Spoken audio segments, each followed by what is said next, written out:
मित्रांनो, आपल्या भारतामध्ये गाडी चालवणं म्हणजे लोकांना पोरखेळ वाटतो.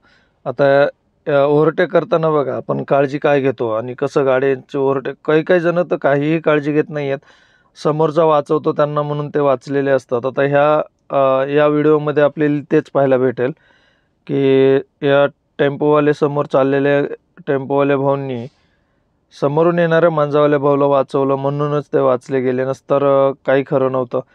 तर असं ओव्हरटेक कधीही करू नका मित्रांनो. जर तुम्हाला कन्फ्युजन वाटत असेल तर थोडंसं आपली स्पीड कमी करा आणि आहे त्या लेनमध्ये परत या.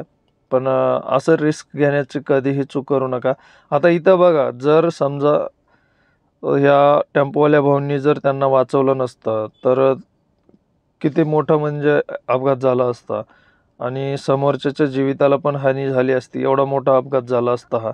आता बघा, पाहू शकता तुम्ही की टेम्पोवाल्या भाऊंनी किती लेफ्ट साईड घेतली आहे गाडी आणि त्याच्यानंतरच ते बघा, एक अक्षरशः इंचावरून गाडी गेली. इतकं 1-2 इंचावरून जर गाडी जाणं आणि एवढं अंतर हे आपल्यासाठी हानिकारक असतं. एवढ्या जवळून कधीही गाडी घेऊन जायचं नाही आहे. आता हेच गोष्ट काय होते माहिती आहे का मित्रांनो, संध्याकाळच्या वेळी या गोष्टी मात्र वेगळ्या होऊन जातात. मोठ्या गाड्यावाले साईड देत नाही आहेत आणि आपण अडकले जातो.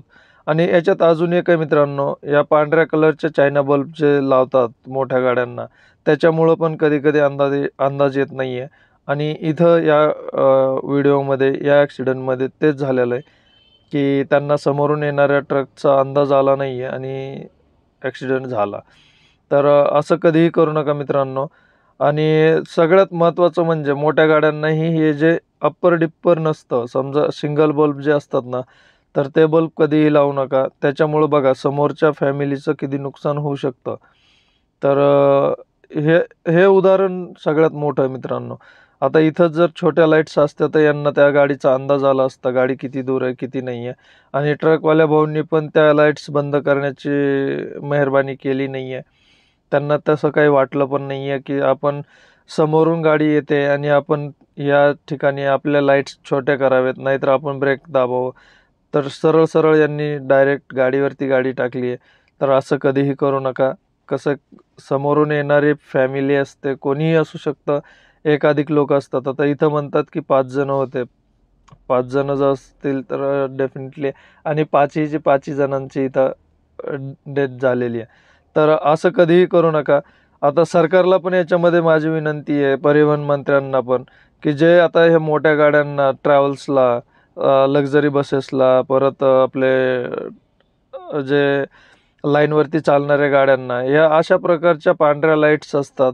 तर या पांढऱ्या लाईट्सवरती बंदी आणा. जे रेग्युलर बल्ब असतात, आता पाहू शकता तुम्ही की समोरच्या गाडीच्या ज्या हेडलाईट्स आहेत, त्या गाडीच्या लाईट्सचा प्रकाश आतापर्यंत आपल्याला दूर वाटत होता. पण जेव्हा पण या गाड्या जवळ आली आणि हेच झालं असेल, हे जे स्कॉर्पिओवाले भाऊ आहेत त्यांच्यासोबत हेच झालं असेल, की यांना वाटलं असेल की आपण पास होऊ आणि तेवढा वेळ भेटेल आणि हे हो नाही म्हणजे ओव्हरटेक करू की नाही याच्यामध्ये ॲक्सिडेंट झाला. आणि याचं मेन कारण आहे की या पांढऱ्या लाईट्स. तर अशा पांढऱ्या लाईट्सवरती जर बंदी आली तर बऱ्यापैकी लोकांचे संसार उद्ध्वस्त होण्यापासून वाचतील. या ठिकाणी पाहू शकता की गाडीचे किती नुकसान झाले आहे.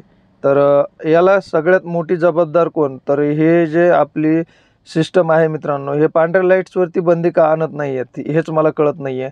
असे कितीक लोकांचे जीव जात असतील. आता हा एक व्हिडिओ बनला म्हणून आणि जर व्हिडिओ नाही बनला, असे कित्येक लोक शिकार होत असतील याचे.